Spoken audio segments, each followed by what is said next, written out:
Yes, I suffer from generalized anxiety disorder. Back in seventh grade, I used to suffer from social anxiety. I have anxiety, mild anxiety, and mood swings. I suffer from depression and anxiety. I suffer from anxiety from the symptoms that I get. Suffer from it like on a minor level, so some form of like anxiety.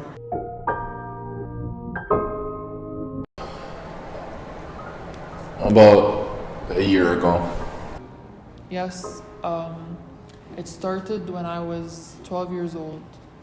2 years ago, I started having panic attacks. I think it started like a few years ago when school started like being difficult and like I faced daily problems.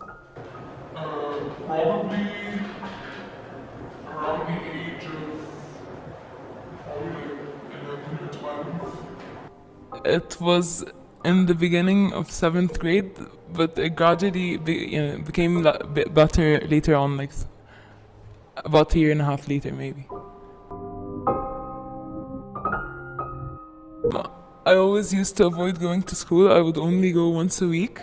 And whenever I used to hang out with my friends, I would stick to like a corner and I wouldn't really talk to anyone. I'd be afraid to be judged or something. And I'd pretend to talk to other people, like I'd open my notepad and like express my feelings through that, like how I was feeling at the moment. I also like consistently made up lies to stay home instead of hanging out. It definitely did. For example, in school, it was a bit hard when you have a panic attack in class and you don't know what to do. But I think some of my friends helped in that situation, and from how much I used to get them, I felt like I figured out how to deal with them and how to calm myself down. It affected it in so many ways. I started feeling like I'm drained, that I don't have any energy to do anything, to go out with my friends, to do chores or like whatever. It requires me on a daily basis. I can't do anything. I always don't have energy.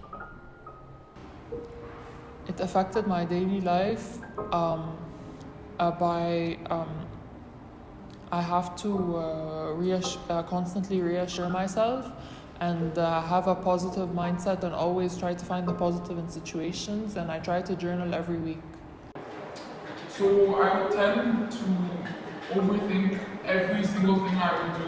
Like I would overthink simple actions like asking for a cup of water to a friend's house or trying to get an extra packet of ketchup at a restaurant. So I think it just affects how often I exhaust my mind, which is at the end of the day really tiring and just mentally draining.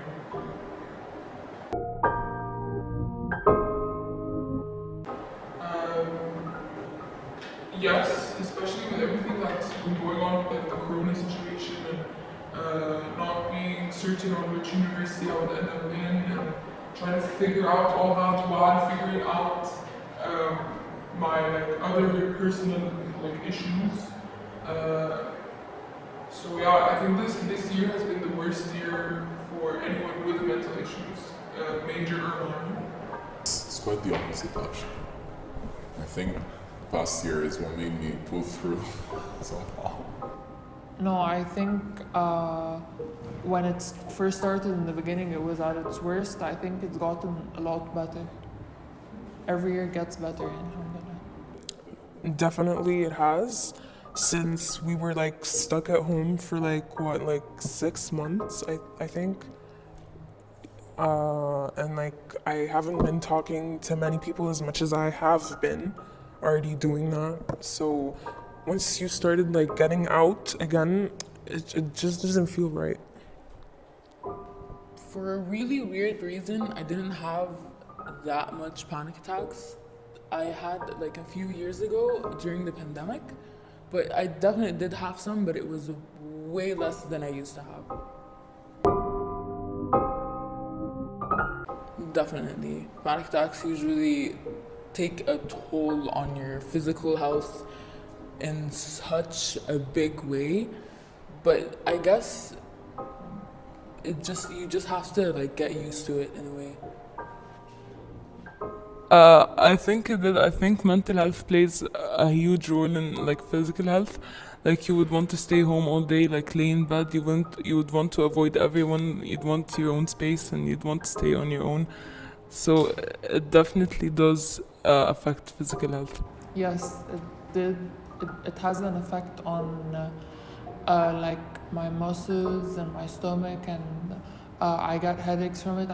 And then I used to be on medication like for stomach pain, but now I'm off of it. I guess so, because when you are always like mentally drained, you don't really have any motivation to do anything.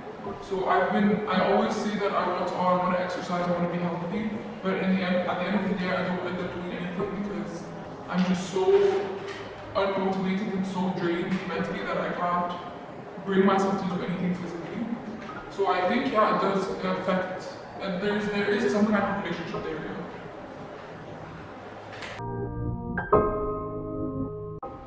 I think it's something that people should talk more about because a lot of people suffer from there are many forms of anxiety and a lot of people suffer from them.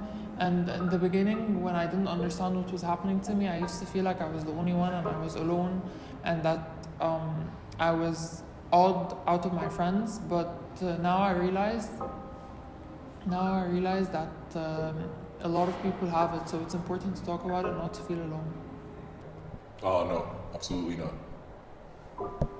I think everyone should get to the realization of the fact that seeing a therapist is not a big deal and it's normal. It's quite normal for you to do it. It's actually required for any normal human being to because some conflicts you just can't solve on your own. So sometimes you need. I definitely think it's something people should talk about more, especially here in our society where it's kind of it's not something that's normal. People don't tend to take mental issues seriously, whether they're major or minor or whatever. And people tend to shy away from it, thinking that it's something to be embarrassed from, while it's something normal that everyone eventually goes through and eventually experiences. So I think we have to, as a community and as a society, to accept those people and encourage them to talk more about mental health.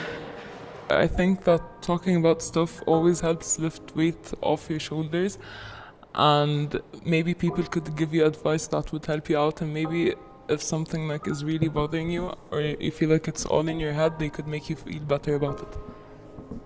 No, they should talk about it because it's not something to be ashamed of, and a lot of people suffer from different types of mental health or mental disorders, so it should be normalized.